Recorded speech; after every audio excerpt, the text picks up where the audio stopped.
বান্দারে শুনে রাখো, তুমি ভোট মেরেছো, চুরি করে অন্যের অধিকার নষ্ট করেছো, বাক্স ফিল আপ করে দিয়েছো, এলাকার মানুষ দেখে নাই, কেউ দেখে নাই, কিন্তু কিরামান কাতিবিন ইয়ালামুনা মা তাফআলুন, আমি দুই দিকে দুইজন রাইটার বসায় রেখেছি, তোমার ভালোটাও লিখে রাখে, মন্দটাও লিখে রাখে। জোরে বলেন ঠিক কিনা? শুধু তাই নয় আমার ভাইয়ের, আমার মা বোনেরা, দিনের বেলা রাতের বেলা 24 ঘন্টার ভিতরে আপনি কি করেন? কোথায় গিয়ে গীবত করেন, সমালোচনা, ওজনে কম দেন, খাদ্যে ভেজাল দেন, মানুষের সাথে মিথ্যা কথা করেন, চিটারি বাটপারি করেন, মানুষকে গালিগালাজ করেন, নামাজ পড়েন না, রমজান মাসে বাজারে এসে বলে আমি রোজা আছি, কিন্তু দিনের বেলা টয়লেটে বসে বিড়ি খায়। আরে কথা কর না কেন ভাই? আল্লাহ বলে বান্দা, মানুষের চোখ ফাঁকি দিতে পারো, সবাইকে ফাঁকি দিয়ে সব কাজ করতে পারো, চুরি ডাকাতি জেনাবে, বাদাম কিনে জরিনার মাথাটা উড়ের উপরে রাখিয়া চিরুনি ছাড়ায় চুল চিরুনি করে বাদাম ফাটায়া খাওয়ায়, বাপ দেখে না, মা দেখে না, এই পয়সা তুমি কারে খাওয়াও? জোরে বলেন কথা ঠিক কিনা? বাড়িতে বাপ, জন্ম দুঃখী মা, এক মাসে একদিন গরুর গোস্ত দূরের কথা, সন্তানকে টাকা দেওয়া লাগবে, ব্রয়লার মুরগির গোস্ত কেনার সাহস পায় না।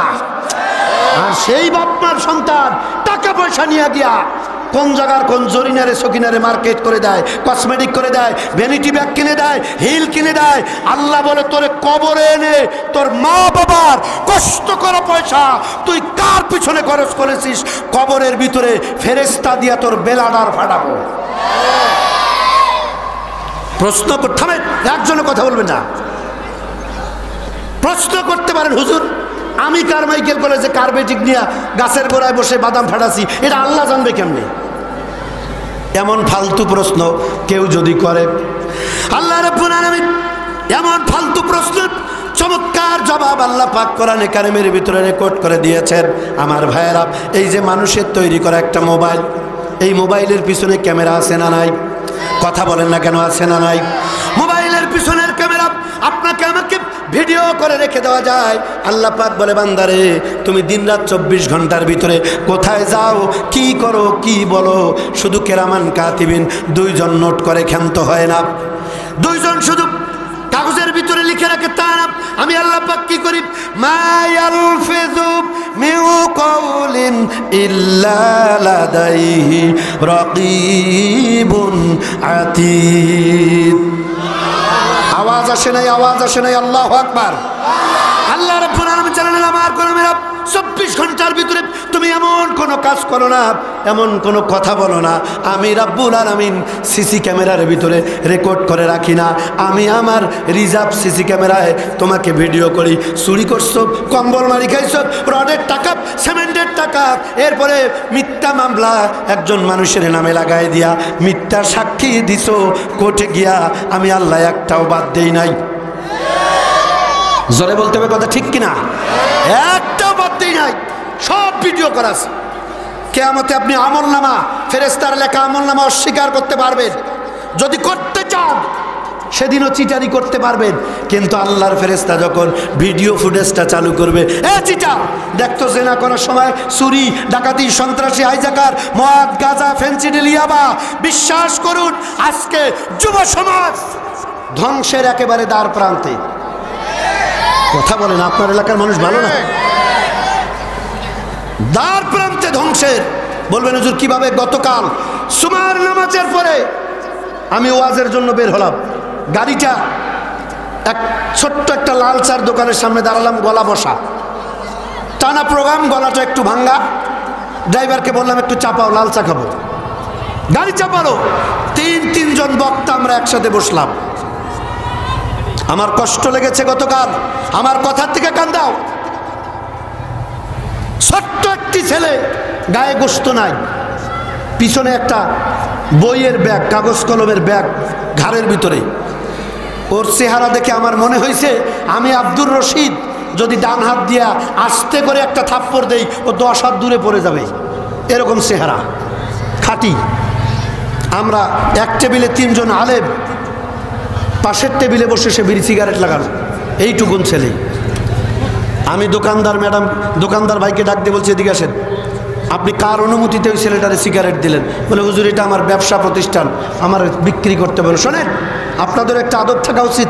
আমরা তিনজন আলেম আছি, এরকম মুখ চিপলে মায়ের স্তনের দুধে কোনো মুখ দিয়ে বেরিয়ে আসবে এরকম একটা পাতি শয়তান রে আপনি আমাদের সামনে এরকম করে সিগারেট দিলেন। বিশ্বাস করেন, আমি সাথে সাথে আমার এক ভাইকে বলছি আপনি মোবাইল বের করেন তো, ভিডিও করেন। আমি ছেলেটার বলে, হ্যাঁ মিয়া বাসা কোথায়?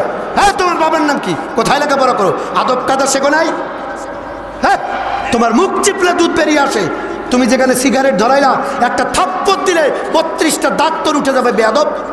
তখন হুজুর ভুল হয়েছে, মাফ করে দেন। আমি বলেছি শোনো, তোমার শরীর থেকে এখনো বিগত 16 বছরের ফেসিস্টের সাজানো নাটক তোমার গায়ে লেগে আছে, ওই ধান্দায় তুমি এখনো আছো। কারণ আজকে যুব সমাজ ধ্বংসের দ্বার প্রান্তে, এটি আপনার দোষ না।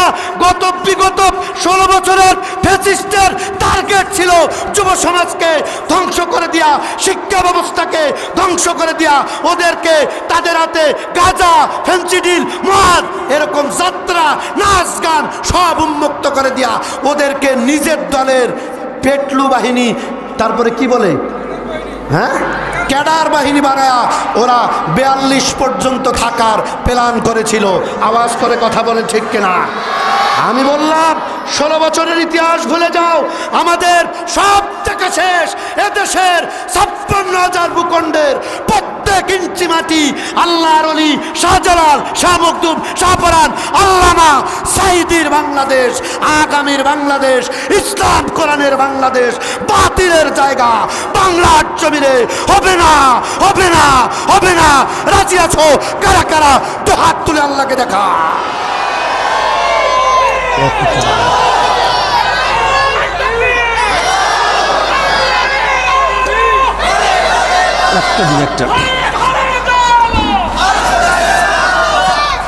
হয়ে গেল, আল্লাহ কবুল করুন। চিৎকার করে বলেন আমিন।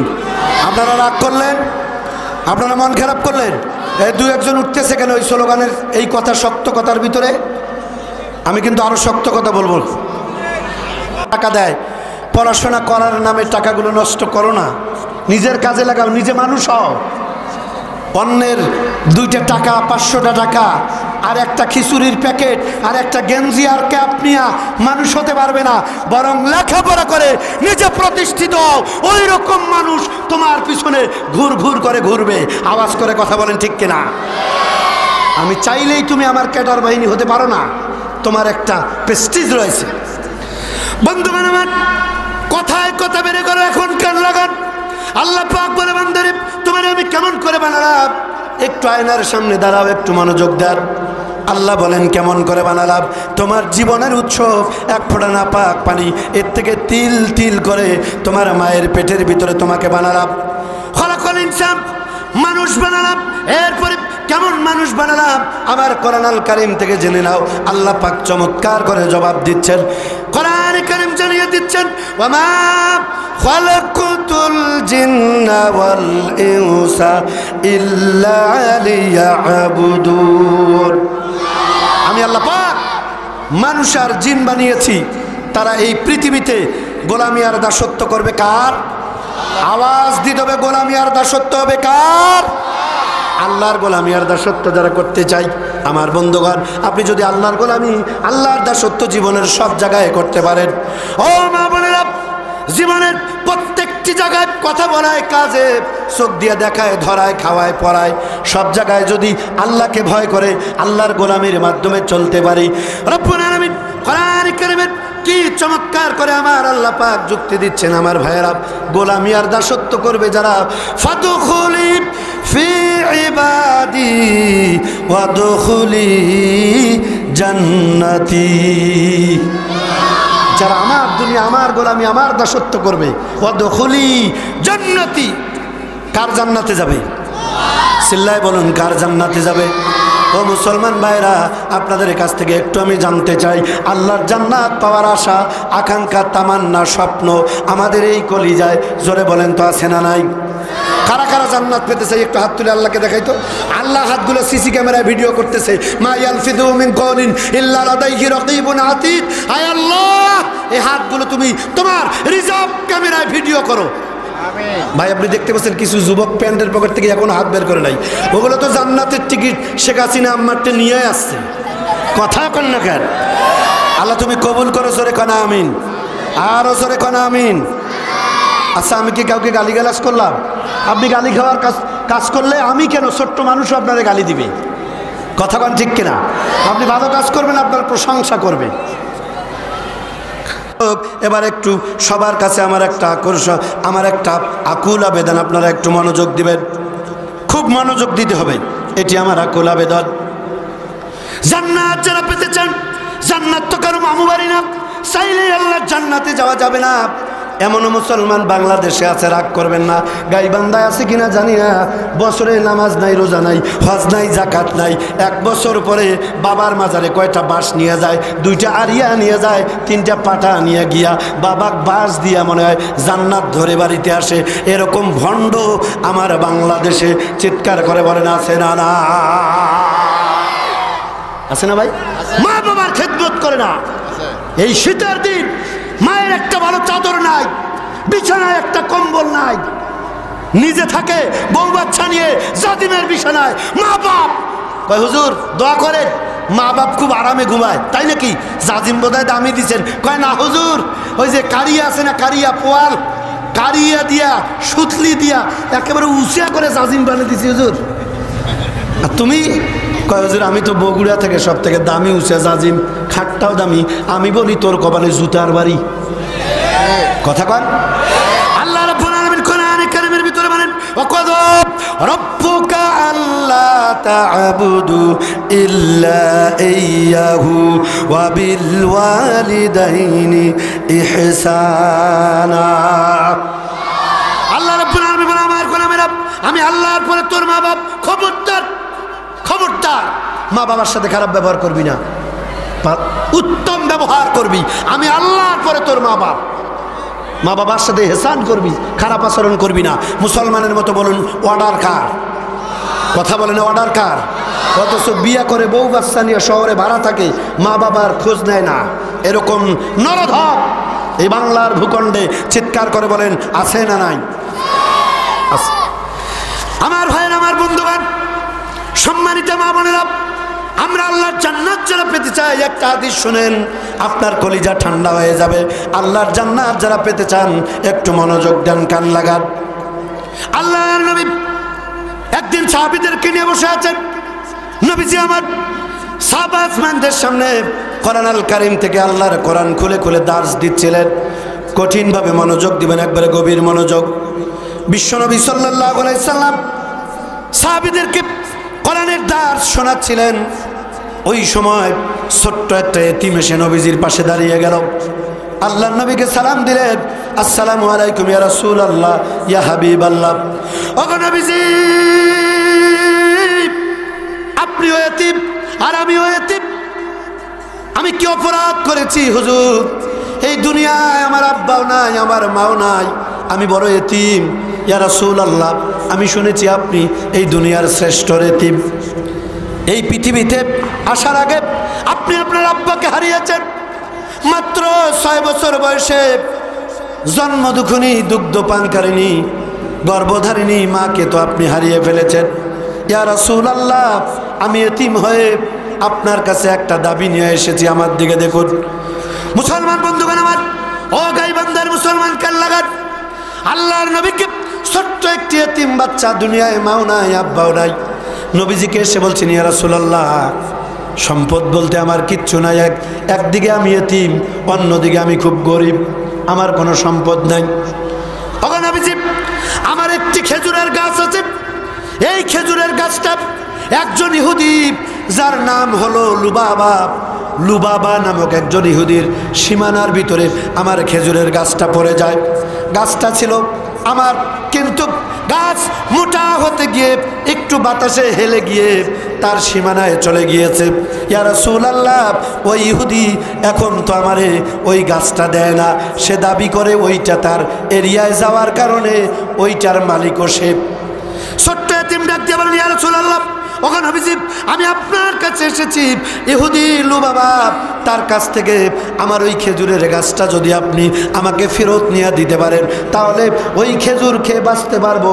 ওই খেজুর বাজারে বিক্রি করে আমি আমার পড়ালেখা, আসবাবপত্র, ঔষধপত্র কিনে সংসার চালাতে পারবো। আল্লাহর নবী ছোট্ট এতিমের মুখে এমন কথা শুনে নবীজি আমার চোখের পানিগুলো আস্তে করে মুছে ফেললেন। ছোট্ট এতিমকে বললেন, এতিম রে, দুঃখ করো না, চলো তো দেখি। আল্লাহর নবীজি ছোট্ট এতিমকে সাথে নিয়ে ইহুদি লুবাবার বাড়িতে চলে গেল। আমার নবী ডাকতে বলছে, ভাই ও লুবাবা, আমি মুসলমানদের লিডার, আনা আব্দুল্লাহ ইবনে মুহাম্মদ রাসূলুল্লাহ সাল্লাল্লাহু আলাইহি সাল্লাম, আনা খাতামান নবিয়্যিন, আমি তো শেষ নবী। আপনার কাছে এসেছি। ওই ছোট্ট এতিমের একটা মাত্র খেজুর গাছ আপনার জমির সীমানায় চলে গিয়েছে। মেহেরবানি করে এই ছোট্ট এতিম, বাবা নাই মা নাই, খেজুরের গাছটা আপনি তারে ফেরত দিয়ে দেন। আল্লাহর নবী নিজের পরিচয় দেওয়ার পরেও সেই দিন ওই ইহুদি ছোট্ট এতিমের খেজুরের গাছটা ফেরত দেওয়ার ব্যাপারে অস্বীকৃতি জানালো। আল্লাহ নবীকে নাকচ করে দিলেন।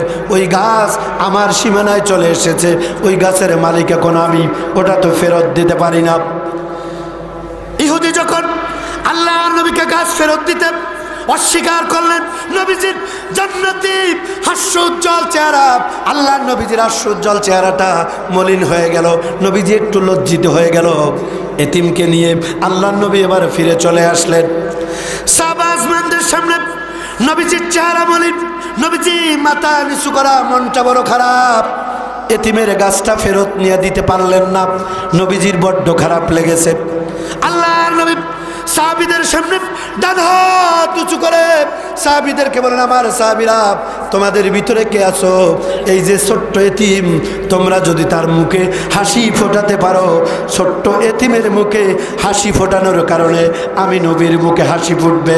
আর আমার মুখে তোমরা যদি কেউ আজকে হাসি ফোটাতে পারো, আমি অফার ঘোষণা দিচ্ছি, ওই সাহাবী আমি নবীর সঙ্গে আল্লাহর জান্নাতে থাকবে। চিৎকার করে বলুন সুবহানাল্লাহ। নবীজি অফার ঘোষণা করলো। কি অফার? এই ছোট্ট এতিমের একটি মাত্র খেজুরের গাছ ইহুদি লুবাবার সীমানায় চলে গেছে। যে কোনো মূল্যে এই গাছটা যদি কেউ ফেরত নিয়ে এতিমকে দিতে পারো, এতিম যদি মুখে হাসি বেরিয়ে আসে, আমি নবীর মুখে হাসি ফুটবে। বন্ধুগণ আমার, নবীজি এই বক্তব্য দেওয়ার সাথে সাথেই আল্লাহ নবী সাহাবীদের ভিতরে একজন যুবক সাহাবী পিছন থেকে দাঁড়িয়ে গেল। হযরতে আবু দাহদা রাদিয়াল্লাহু তাআলা, একজন যুবক সাহাবী এবার পিছন থেকে দাঁড়িয়ে গেল। আল্লাহ নবীকে সালাম দিলেন, আসসালামু আলাইকুম ইয়া রাসূলুল্লাহ। ওগো নবীজি, আমি যদি ওই খেজুরের গাছটা ওই ইহুদি লুবাবার কাছ থেকে কিনে এই ছোট্ট এতিমকে ফেরত দিতে পারি, ওর মুখে যদি হাসি ফোটাতে পারি, আপনি নবী যে অফার ঘোষণা করলেন, ওই অফারটা কি আমি পেয়ে যাব নাকি? ক্বালা রাসূলুল্লাহ সাল্লাল্লাহু আলাইহি সাল্লাম, নবীজি বললেন, না, অবশ্যই তুমি আমার অফার পেয়ে যাবা। সুবহানাল্লাহ কবেন না? অফার বোঝেন তো? অফার বিভিন্ন সময়ে মোবাইল কোম্পানির সিম কোম্পানি অফার দেয়, বিভিন্ন মার্কেটিং প্রোডাক্টের ভিতরে দেখবেন অফার দিয়ে দেয়। আল্লাহ নবী ডান হাত তুলে অফার দিলেন। আমার নবীজির কলিজার টুকরা যুবক সাহাবী হযরত আবু দাহদা রাদিয়াল্লাহু তাআলা আনহু নবীজির মুখ থেকে এমন কথা শুনে আর দেরি করলেন না, দৌড় মেরে চলে গেলেন বাড়িতে। গিয়ে এবার বাড়ির থেকে ফিরে ইহুদি লুবাবার বাড়িতে চলে গেল। গিয়া লুবাবাকে নক করলেন, ডাক দিলেন, ভাই বাড়িতে আসো। লুবাবা বেরিয়ে আসলো, এতিমকে সাথে করে নিয়ে গেছেন। আল্লাহ নবী সাহাবী হযরত আবু দাহদা রাদিয়াল্লাহু তাআলা ইহুদি লুবাবা তাকে ডাক দিয়ে বলছে, বন্ধু শোনো, ওই যে সীমানার খেজুরের গাছটা একটু হেলে তোমার সীমানায় চলে গেছে, আমি এটা কিনতে চাই। বিনিময়ে তোমার জমির পাশেই আমার ওই যে বিরাট বড় খেজুরের বাগান, এর ভিতরে গাছ আছে 600 খেজুরের গাছ। মুসলমানের সন্তান বলেন কত? 600 খেজুরের গাছ। প্রত্যেকটি গাছে লোভনীয় খেজুর ধরে পেকে ঝুলে ঝুলে আছে। হযরত আবু দারদা রাদিয়াল্লাহু তাআলা ইহুদি লুবাবাকে বলে, শোনো, এই যে 600 খেজুরের গাছওয়ালা বিরাট বাগান, এই জমিটার মালিক আমি, বাগানটার মালিক আমি। এই বাগানের ভিতরে আমার তৈরি করা আমার একটা শখের বাড়ি, পছন্দের বাড়ি, সুন্দর করে বাগানের ভিতরে একটা বাড়ি আমি বানিয়েছি। দামি দামি আসবাবপত্র এই বাড়ির ভিতরে আছে। ও বন্ধুর বাবা, তুমি যদি ওই একটি মাত্র খেজুরের গাছ আমার কাছে বিক্রি করো, বিনিময়ে আমি তোমাকে 600 খেজুরের গাছওয়ালা বাগানটা, জমি সুদ্ধা, বাড়ি সুদ্ধা, আসবাবপত্র সুদ্ধা তোমার নামে আমি লিখে দিব। চিৎকার করে বলুন সুবহানাল্লাহ, জোরে কন্না আল্লাহু আকবার। ইহুদি লুবাবা শুনে তো টাস্টি খেয়ে গেলেন। বলে কি রে, একটা খেজুরের গাছ, সেটাও তো সে মালিক নয়, জবরদখল করে আছে। কথা তো বোঝে না আপনার এলাকার মানুষ। ওই খেজুরের গাছের মালিক তো এতিম, গাছটা মোটা হতে গিয়া বাতাসে একটু হেলে ওর সীমানা একটু চলে গেছে, এরকম যায় কিনা? আপনারা কথা বলেন না কেন, যায় কিনা? অরিজিনাল মালিক কি ওই এতিম? কয় না। কি শুনতে আসেন আপনারা? অরিজিনাল মালিক তো এতিম। শোনো মুসলমান, যুবকেরা, এই ইহুদি জবরদখল করে ওই গাছ নিজের মনে করে দখল করে রেখেছিল। আমরা বিগত 16-17 বছর দেখেছি আমার দেশের কত মানুষ ক্ষমতার অপব্যবহার করে, মানুষের অধিকার পণ্ড করে দিয়া সব কিছুকে নিজের মনে করে দখল করে রেখেছিল। আর কথায় কথায় ডায়লগ দিত, খেলা হবে। আরে ভাই, আপনারা কথা বলেন না কেন? আমার চাচা ওবায়দুল কাদের শরীর চলে না অবশ্য বেচারার, কিন্তু কথা ভালো ছিল, খেলা হবে। তো আসো, টোটাল ময়দান খালি, মাঠ পড়ে আছে, আসো মাঠে খেলতে হয়। অরিজিনাল খেলোয়াড় এসি রুমের ভিতরে মিডিয়ার সামনে প্রশাসন প্রোডাকশন দিয়া খেলে না, অরিজিনাল খেলোয়াড় মাঠে খেলে। যদি খেলতে চাও মাঠে আসো। নারায়ণগঞ্জের ওসমান চাচা, আমি নারায়ণগঞ্জের সাইনবোর্ডে কথা বলেছি গত বছর, ওনাদের ট্রামে চ্যালেঞ্জ করে বলেছিলাম, আই ক্যান চ্যালেঞ্জ ইউ, কোরআন ওনাদের সাথে খেলার মতো খেলোয়াড় বাংলার ভূখণ্ডে নাই। পুলিশ ছাড়া, আর্মি ছাড়া, র্যাব ছাড়া, সেনাবাহিনী ছাড়া মাঠে আসো, 10 মিনিট তোমাদের টাইম দেব না। আওয়াজ করে কথা বলো, ঠিক কিনা?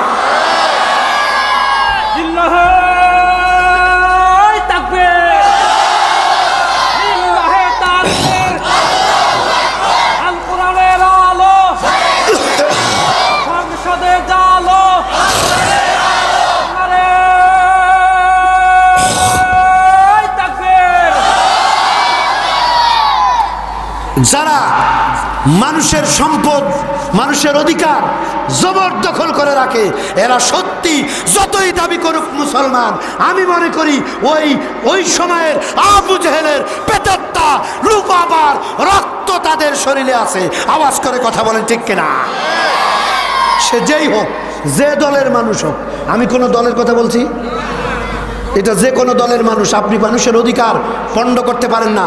মানুষের জিনিসকে আপনি ছেলের শক্তি লাঠিয়াল, আমার 5টা বেটা, সাবধানে কথা কবি, নালে কিন্তু খবর আছে। এরকম কিছু সিটার আছে না নাই?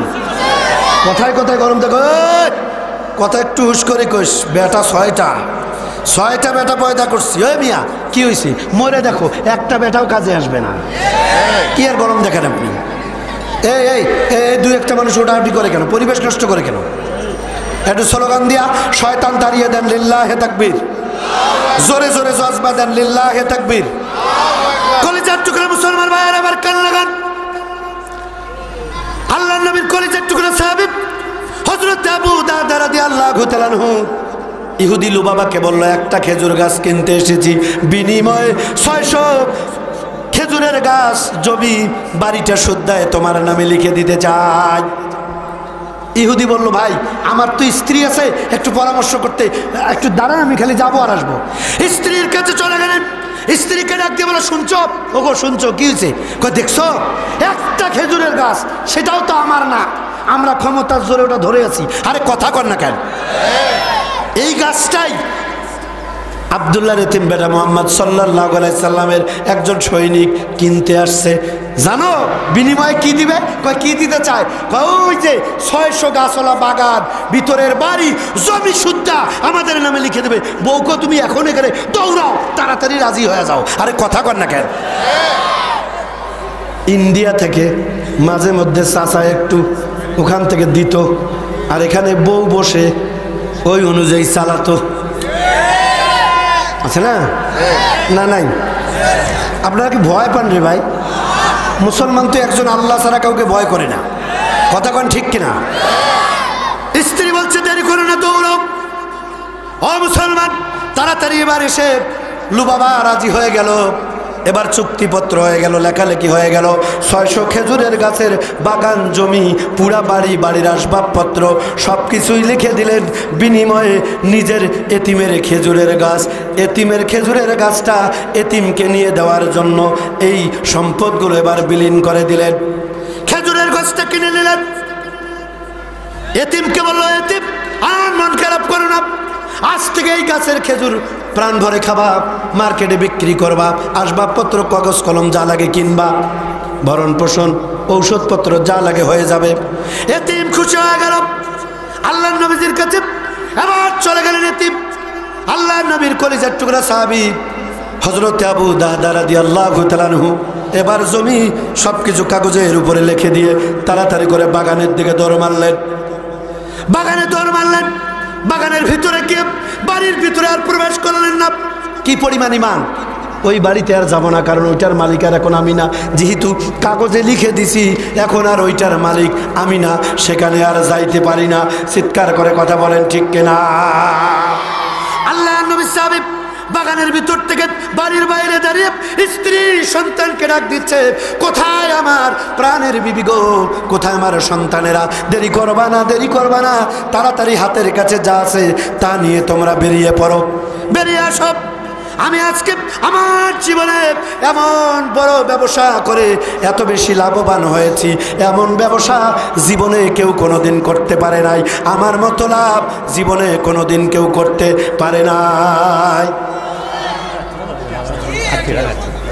প্রিয় ভাইয়ের আমার, আমার বন্ধুগণ, আমার মা বোনেরা, আল্লাহর নবী সাহাবী এবার ভালো করে শুনে বাড়ির ভিতরে গেলেন না, বিবি বাল বাচ্চাকে ডাক দিল, তোমরা তাড়াতাড়ি বেরিয়ে আসো।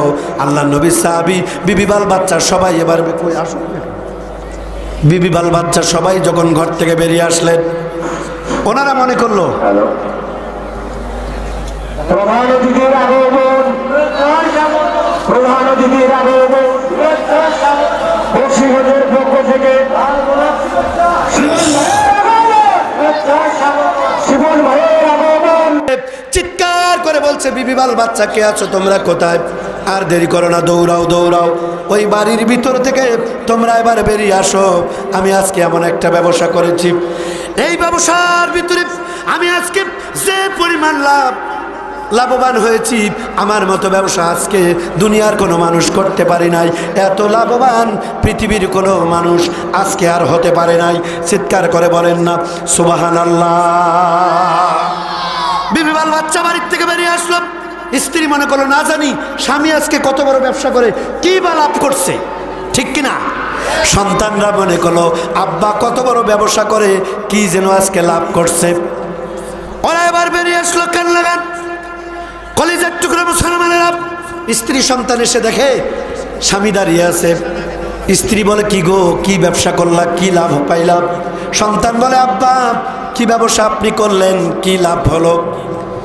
হযরত আবু দারদা রাদিয়াল্লাহু তাআলা স্ত্রী সন্তানকে ডাক দিয়ে বলে, শোনো, আল্লাহর নবীজি একজন এতিমের ব্যাপারে একটা অফার করেছে, আমি অফারটা গ্রহণ করেছি।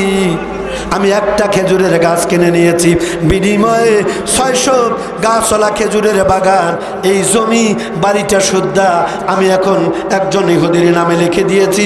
এখন আর এগুলোর মালিক আমরা না, চলো চলো এই বাড়ির থেকে বেরিয়ে যাও। স্ত্রী সন্তান বুঝতে পারে নাই।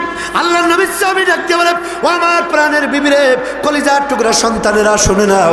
আল্লাহর নবী বলেন, আমি যদি এতিমের মুখে হাসি ফোটাতে পারি, এতিম যদি হাসে, আল্লাহর নবী এতিম, নবীজি হাসবে। নবীজি বলেছে, আমার মুখে কেউ যদি আজকে হাসি ফোটাতে পারে, আমি বিশ্ব নবী কথা দিচ্ছি, ওই সাহাবী আমি নবীর সঙ্গে আল্লাহর একই জান্নাতে থাকবে। চিৎকার করে বলুন সুবহানাল্লাহ। জোরে কোন আল্লাহু আকবার। আল্লাহর নবী সাহাবী বিবি বাল বাচ্চাকে নিয়ে চলে গেল। আমার ভাইয়েরা, আল্লাহর নবীজির কাছে হযরত আবু দাহদা রাদিয়াল্লাহু তাআলা আনহু সামনে গিয়ে দাঁড়ালেন। নবীজি ডাক দিয়ে বলছে, আবু দাহদা, শুনলাম তুমি একটা খেজুরের গাছ কিনে নিয়েছো। শুনলাম তুমি একটা খেজুরের গাছ কিনে নিয়েছো। ও আবু দাহদা, বিনিময়ে তুমি নাকি একটা 600 খেজুরের গাছওয়ালা বাগান, জমি শুদ্ধা, বাড়িটা শুদ্ধা, একটা গাছের বিনিময়ে লিখে দিয়েছো। এত সম্পদ তুমি দিয়ে দিলা। আল্লাহর নবী সাহাবীর চোখের কোণায় পানি, ডাক দিয়ে বলছি, ইয়া রাসূলুল্লাহ, ওগো নবীজি, আমি তো এটা প্রথম প্রস্তাব করেছিলাম, এই বাগানটা বাড়ি শুদ্ধা, জমি শুদ্ধা লিখে দিব। এতে যদি রাজি না হইতো, আমি আমার অন্য সম্পদ দেওয়ার প্রস্তাব দিতাম। তাতেও যদি রাজি না হতো, সমস্ত সম্পদ চাইলে আজকে তারে দিয়ে দিতাম। শরীরের জামাটা চাইলে এটাও খুলে দিয়ে দিতাম। বিনিময়ে একটা খেজুরের গাছ কিনে ওই এতিমের মুখে হাসি ফোটানোর মাধ্যমে আমি আমার নবীর মুখে হাসি দেখতে চাই। আল্লাহু আকবার। ইয়া রাসূলুল্লাহ, শুধু ওইটুকুন কেন, আমার জীবনের অর্জিত সমস্ত সম্পদ আজকে যদি বিলীন করে দেওয়া লাগতো, তার নামে লিখে দেওয়ার প্রস্তাব ইহুদি লুবাবা আমারে দিত, সব দিয়া দিতাম, তবু আপনার মুখে হাসি ফোটাতাম। কথা কর না রে মুসলমান। বিনিময়ে আল্লাহর জান্নাত আমি পেতে চাই, আল্লাহর জান্নাত আমি পেতে চাই। ও মুসলমান, এমনি এমনি জান্নাত পাওয়া যাবে না। আল্লাহ রাব্বুল আলামিন চমৎকার করে কোরআনে কারীমের ভিতরে বলেন, ইন্নাল্লাহা আশতারা মিনাল মুমিনিনা আনফুসাহুম ওয়া আমওয়ালাহুম বিআন্না লাহুমুল জান্নাত। পিছনের ভাইরা বলেন আল্লাহু আকবার। আল্লাহ পাক বলেছেন, জান্নাত আমার সাহাবারা, আমার নবীর সাহাবারা জান্নাতের জন্য যা করেছে, এর তো এক অংশ, শিকি অংশ আমরা করতে পারি না। পারি? কথা বলেন, পারি? পারি না। মুসলমান ভাইরা, এই জান্নাত পাওয়ার আশা আর একবার কষ্ট করে বলেন, আমাদের কলিজায় আছে না নাই? চিৎকার করে বলেন, এই কলিজায় আমাদের আছে না নাই? আচ্ছা, আমি আপনাদের কাছ থেকে ছোট্ট একটি কথা জানতে চাই। আপনাদের কাছ থেকে ছোট্ট একটি দাবি আমার এই বাংলা ভাষা বুঝে থাকলে জবাব দিবেন। আপনাদের মা মারা গেছে, কার কার হাত তোলেন তো। মা মারা গেছে, হাত টান টান করেন। আল্লাহ ভিডিও করতেছে। আব্বা মারা গেছে, কার কার হাত তোলেন। আব্বা নাই, মা নাই, এমন এতিম যারা, সবাই হাত তোলেন। আল্লাহ, আজকের মাহফিলে গেলে অনেক এতিম। আল্লাহ, আল্লাহ তোমার কোরআনের সম্মানে এতিমগুলোরে মাফ করে দিয়ে আল্লাহ জান্নাতে জায়গা করে দিও। চিল্লায় বলেন আমিন। আর জোরে বলেন আমিন। হাত নামান।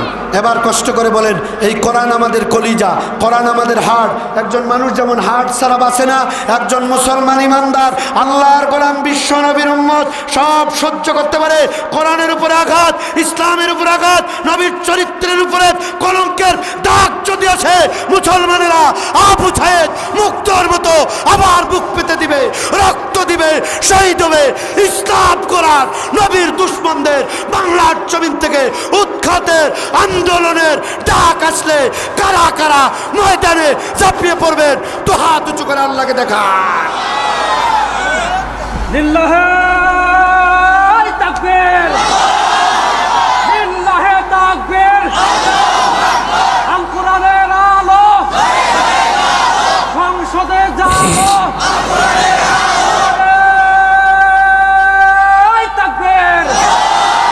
আলহামদুলিল্লাহ। প্রিয় ভাইরা, মা বাপ কবরে চলে গেছে, আমরাও চলে যাব, যাব না? মরবেন না কে? একটু হাত তোলেন তো।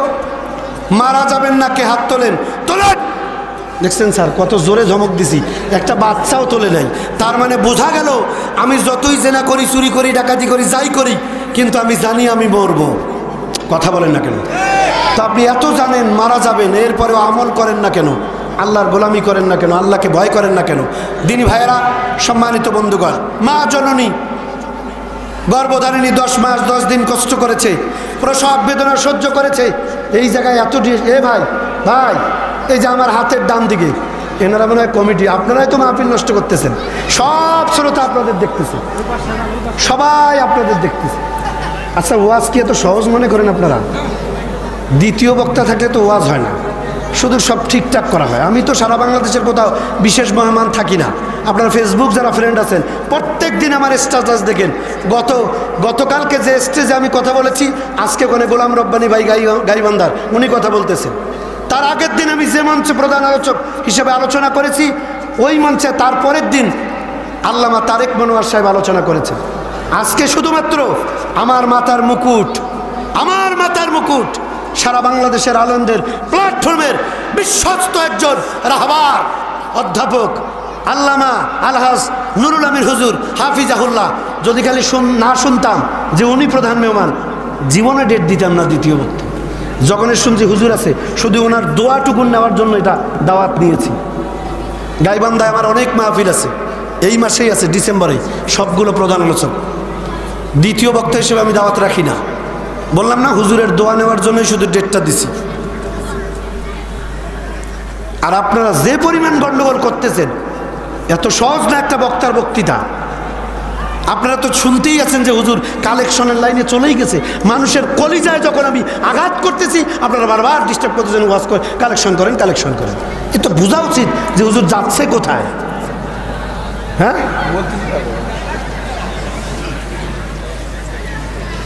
যাই হোক, আমি বলেছি জনম দুঃখিনী মা জননী অন্ধকার কবরে, শ্রদ্ধাভাজন আব্বাজান কবরে, নিজে কবরে যাব। এই 17, 1800, 2000 আমার ভাই এন্তেকাল করে কবরে যাবে। এখন পাঞ্জাবি পরে 10,000 টাকার উপরে, জুতা পরে 5,000 টাকার উপরে, ঘড়ি পরে এত দামি, মোবাইল ব্যবহার করি এত দামি, কিন্তু এন্তেকাল করার সাথে সাথে মার্কিন কাপড়। আমি এক দোকানদারের কাছে হিসাব নিয়েছি, আমি আব্দুর রশিদ মারা গেলে আমার জন্য সর্বোচ্চ দামের কাপড় যদি কেনে 3টে টুকরা লাশের কাপড়, এর দাম আসতে পারে 2200-2300 টাকা, এর ভিতরে না। এই যে আমার জুব্বাটা, এইটার দাম বাংলাদেশের 4600 টাকা। পায়জামা আমরা সবসময় 1300-1400 টাকার পরি, টুপির হিসাব তো আলাদা। এই যে ঘড়িটা নাই বললাম, মদিনায় আমার মা কিনে আমার হাতে পরিয়ে দিয়েছে, বাংলাদেশের যেটার দাম 7800 টাকা। অথচ আমি আব্দুর রশিদ এখন মারা যাব, হয়তো আপনারা আমার লাশটাকে অ্যাম্বুলেন্সে বাড়ি নাও পাঠাতে পারেন এই জায়গায় যদি মারা যাই, কিন্তু আমার গাড়ি আছে নিজের। আমার বড় ভাই, আমার জেঠতো ভাই আব্দুল আজিজ ভাই সারা বাংলাদেশে আমার নিয়ে ঘুরে। আজিজ ভাই যেমন করেই হোক আমার লাশ কিন্তু আমার বাড়িতে পৌঁছাবে। কথা বলো ঠিক কিনা? এই লাশ আমার বাড়ির, আমার রুমে নেবে না, আমার বাড়ির বাইরে একটা ভাঙ্গা চকির উপরে শোয়া দিবে। বাড়ির ভিতরে সবচেয়ে পুরানা যেটা মশারি, সেটা দিয়ে আমি আব্দুর রশিদকে ডেকে দিবে। এরপরে বাড়ির সব থেকে দুর্গন্ধযুক্ত একটা সেরা কম্বল বা চাদর বলতে পারেন, এটা এনে আমার লাশটা ঢেকে রাখবে। আমার এই জামার বোতামগুলো খোলার টাইম নেবে না, কেসি দিয়ে ক্যাশ করে কেটে দিবে। আমি আপনাদের কথা বলি নাই, আমি আমার কথা বলছি। আমার লাশ আমার বাড়ির উঠানে জামা কাপড় কেটে দিয়ে আমাকে যখন ডেকে রাখবে, আত্মীয় স্বজন বন্ধু বান্ধব এলাকাবাসী হিতাকাঙ্ক্ষী আমার কোরআনের শ্রোতা, কোরআনের জন্য যারা আমাকে ভালোবাসে, ওরা আসবে। কেউ বলবে না মাওলানা আব্দুর রশিদ হুজুরের লাশ কোথায়, বলবে লাশ কোথায়, লাশ কোথায়, লাশ কোথায়। লাশ দেখবে আর কাঁদবে, চোখের পানি মুছবে, আমার জন্য কিচ্ছু করতে পারবে না। কেউ বা বাঁশ কাটতে যাবে, কেউ বা কবর খনন করতে যাবে, কেউ বা কাপড় 3টে টুকরা 2100-2200 টাকা, 1000 টাকা, 1200 টাকা, 1300 টাকা কাপড় কিনে আনে রোদের ভিতরে চুবায়া শুকাতে দিবে। জীবনের শেষ গোসলটা গরম পানি করবে। এই ওমর ফারুক ভাই কোথায় আপনি দেখেন না মানুষ কিভাবে কাঁদতেছে? এই যে আমার সভাপতি কাঁদতে কাঁদতে অস্থির, 3 টুকরা কাপড় রোদে শুকাতে দিবে। এগুলো দেখে আপন জনেরা কাঁদবে, চোখের পানি মুছবে। জানাজার আগে গরম পানিতে গোসলটা দিয়ে আমার দিকে দেখুন, মিলায়া দেখেন তো হয় কিনা। গোসলটা শেষ করায়া এরকম সাদা কাপড়ের টুকরাগুলা দিয়া কানের 2 ছিদ্র, নাকের 2টা ছিদ্র বন্ধ করে দিয়া মসজিদের ইঞ্জিনবিহীন বিমানটা বাড়িতে নিয়ে এসে এরপরে 3টা টুকরা, মহিলাদের 5টা টুকরা কাপড় দিয়া জনমের পেছানটা পেঁচায়া, চকলেটের মতো পেঁচায়া জানাজা করে কাঁদতে কাঁদতে কবরে নিয়ে যাবে। মাটিতে রেখে দিয়া, বাঁশ দিয়া, উপরে মাটি দিয়া, এরপরে দোয়া করে চলে আসবে। আপনার ওই সন্তান, ছেলে মেয়ে, বন্ধু বান্ধব, আপনজন কেউ আর আপনাকে দেখতে যাবে না, খোঁজও নিতে যাবে না। ও মুসলমান, ওই গহীন মালাকুল মউত পিছনেই আছে। আমার ভাইয়েরা, এই যে কোরআন আল কারীম এর মাদ্রাসা, কবরে যাইতে হবে। মা চলে গেছে, আব্বা চলে গেছে, এতিমরা ওই মাদ্রাসায় পড়াশোনা করে। একটা এতিমের এতিমখানা দেখে আমি এতিমকে নিয়ে কথা বলেছি।